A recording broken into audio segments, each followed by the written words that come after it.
This is a festive season. On an ordinary day, we should be with our families enjoying.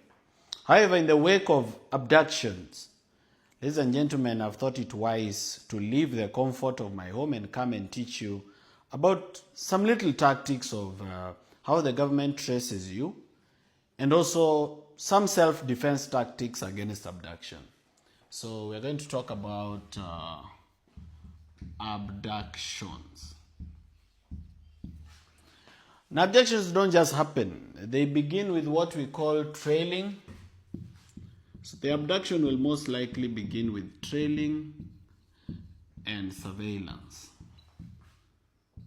Yeah, to begin with trailing and surveillance. Now, the government nowadays is very lazy because of technology. So because of that technology, they found easier ways to trail you and surveil you. So you need to understand these digital tactics that the government uses, and then what you do with that information is really to your own safety. Number one, Safaricom or any line whatsoever, but most notoriously Safaricom. Now, if you have a Safaricom SIM card, how a SIM card works is that it communicates to the nearest cell tower. Therefore, they are able to use a process called triangulation. They are able to use a process called triangulation to approximate the area where you are. And the people do this mostly is NIS and DCI, a department called CRIP. So there's a department in DCI, it's called the Criminal Research and Intelligence Bureau, and there's the National Intelligence Service. So mostly they are the ones who are going to do this because they have back-end access to Safaricom. And because they have that back-end access, they are able to trace your location. Na inakujanga kama Google Map pin. So they're able to follow that pin to an approximate of where you are. So you need to know this about the Safaricom line. So if you're up to something or you know that you're being trailed, you may need to remove your line. Now there's another thing I need to tell you about your Safaricom line. There is something about your phone called an IMEI, an IMEI number. Now, even if you know they are trailing you and you remove this SIM card and you throw it away, but you buy another SIM card registered in your name or even in another person's name, but you still put it in the same phone, they are going to use the IMEI to get your new number. So even if the new number is going to be registered in a different, name, they're going to use your IMEI number and they're going to get your new number. You need to be careful on that one. So you may have to throw away your phone and your SIM card, or keep away your phone and your SIM card and use a different one.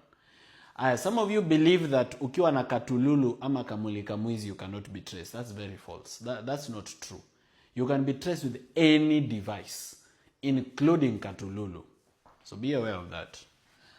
Number two, all right, on the issue of tracking and tracing is KPLC. Now, so KPLC is very notorious for giving out your location. And KPLC knows literally where 90% of Kenyans live, especially if you have electricity.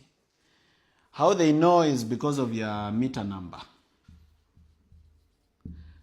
Now, you will remember that whenever someone applies for a meter number from KPLC, they always provide the plot number. And whenever KPLC comes to give a quotation, they usually take the coordinates of that place. So because of this meter number and because of the national grid of the KPLC, they can use your meter number where you pay tokens to know your house. That is why sometimes you wonder, unapata wamekuja, wameenda hadi 5th floor, wameingia hadi number C1. It's because they know your meter number, where you pay your token. So they're going to know your house. Again, as I told you, what you do with that information is really up to you. Number 3 is your phone. And here I want to specifically speak about something called Pegasus. Now, Pegasus is a hacking software, a surveillance software that was developed in Israel, that Kenya bought for billions of shillings of course there was corruption. There's corruption even in NIS.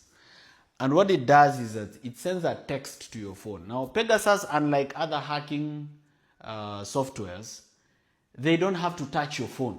Sio lazima washike simu yako for them to install Pegasus. They just need to send you a message. Once the message enters your phone, it downloads the software into your phone. Now, one of the ways to know whether you've been attacked by Pegasus is you leave your phone on the table, you're not using it, then you come back and find that your phone is hot. Unaacha simu kwa meza, unakuja unapata iko na joto. The reason is it's transferring information somewhere.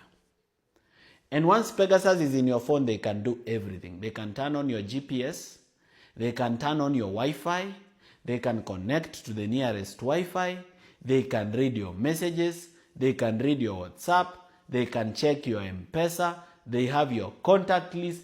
There is nothing they cannot do if they've infected your phone with Pegasus. Nothing at all. So now, if they've hacked you using Pegasus, the following things are going to happen. Number one, they will access your information.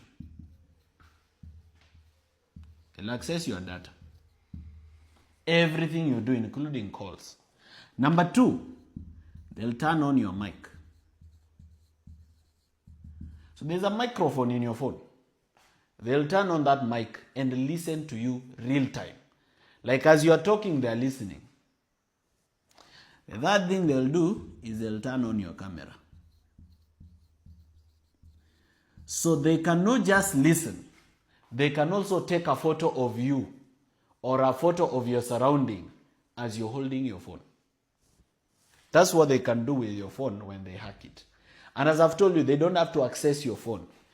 It's not like these hackers who send you a suspicious email, you click on the link, then they hack your phone. No. This one, if they send it to your phone, you don't need to do anything. They've hacked it. Now, if you have the following things in your phone, you need to be careful.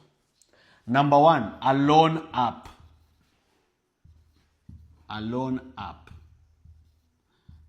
If you have a loan app on your phone, most apps that you use to borrow loans, what is it that a loan app usually asks you whenever you download it? Number one is allow contacts, allow the loan app to access your contacts. Number two, allow the loan app to read your messages, allow the loan app to access your photos. Now, the people who are controlling loan apps in Kenya, they have access to your photos. So if you have nudes in your phone and you think somebody else doesn't have them, you need to think again. Okay? That's how much information the loan app can access. The loan app can read your messages because the reason they usually request to read your messages is to determine whether you are worthy of a loan. So they'll see your messages, maybe how many other loan are you borrowing from other places. Are there people who are asking you to pay them back money that you've taken from them? From your messages, they are able to know what business you do and what you are involved in. Imagine this is personal data that they are accessing inside your phone. So if you have a loan app, you should know that everything that goes on in your phone, there's a likelihood that the loan app servers have it. Okay? Number two, a dating app. They can either read your messages inside a dating app or they can come to you as a person wanting to date you. Now, the government has limitless resources. And NIS is allocated an unlimited budget of billions of shillings. And because people are greedy, sometimes they usually steal that money. But whenever they put it to good use or to bad use, whichever the case, they can actually send someone to date you. It can be a lady, it can be a gentleman, it can be anything, depending on who you are and what you like. So they cannot lack $1 million or 200,000 or 50,000 or 10 million to give to someone to date you. In fact, they themselves, they have beautiful ladies and handsome gentlemen who can be given a quick Range Rover. They come and show you a lot of razzmatazz and glamour. You fall in love, and they start surveilling you. So they can either do it to surveil you for information, or they can do it to kill you. So death is also a possibility. So dating app. Number 3 is Google Maps. Now if you have Google Maps on your phone, just go to the settings, you'll see something called Google Timeline.